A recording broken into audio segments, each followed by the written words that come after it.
À moins de 500 jours du mondial, le riche petit émirat n'en finit plus de construire.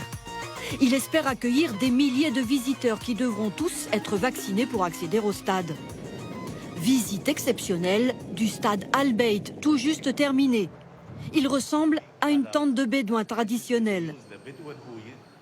C'est un stade qui reflète la culture du Qatar. Et voilà le stade.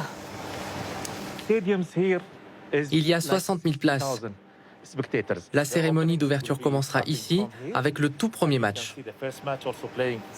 Et directement intégré aux tribunes, surprise, un hôtel. C'est comme une suite? Oui, c'est pour les invités VIP que nous accueillerons.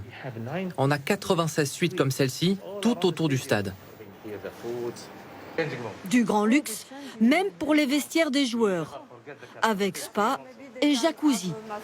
Mais le plus incroyable, c'est ça. L'air conditionné partout dans le stade. Quelle est la température qu'on peut avoir dans le stade? Je peux vous mettre 20 degrés ou 16 degrés. La climatisation, c'est une première pour une Coupe du Monde. Pas très écologique tout ça, mais dehors, il peut faire jusqu'à 45 degrés. Le Qatar est prêt à tout pour réussir sa Coupe du Monde. Certains l'appellent déjà le mondial de la démesure. Nous voici dans un centre de recherche botanique. L'Émirat a mis 3 ans pour faire pousser ce gazon qui peut survivre au climat du désert. Allez-y, oui, vous pouvez toucher. Ce gazon est parfait pour les stades, parce qu'il correspond aux standards de la FIFA et aux jeux des footballeurs. Mais les conditions de vie des ouvriers migrants, elles, ne sont pas encore conformes au droit international des travailleurs. C'est ce que dénoncent des ONG depuis des mois. Selon ces organisations, les accidents de travail dans les stades ont entraîné de nombreux décès, notamment en raison de l'extrême chaleur. Sur place, aucun responsable qatari n'a voulu s'exprimer. Mais sous la pression internationale et la menace d'un boycott, le Qatar s'est engagé, comme il est écrit dans ce communiqué officiel, à faire des réformes et garantir la sécurité des ouvriers sur les chantiers. Des chantiers, il y en a des dizaines dans la capitale et les entreprises françaises ont la cote. C'est le groupe Accor qui construit cet hôtel qui sera le symbole architectural de Doha en 2022.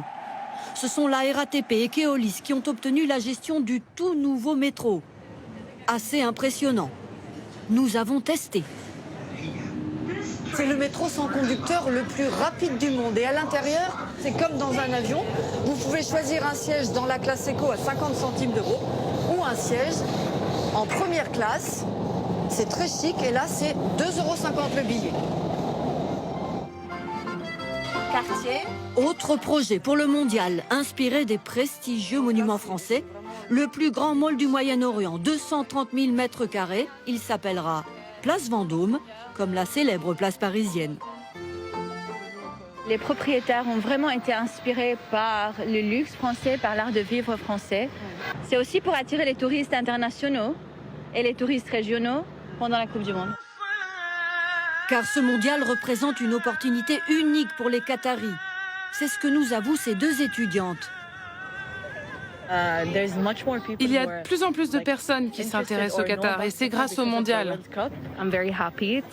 Je suis très heureuse de recevoir des visiteurs et de leur faire découvrir notre culture. Faire briller le Qatar aux yeux du monde, c'est bien l'objectif du petit émirat gazier. 160 milliards d'euros seront dépensés pour accueillir la compétition, un record.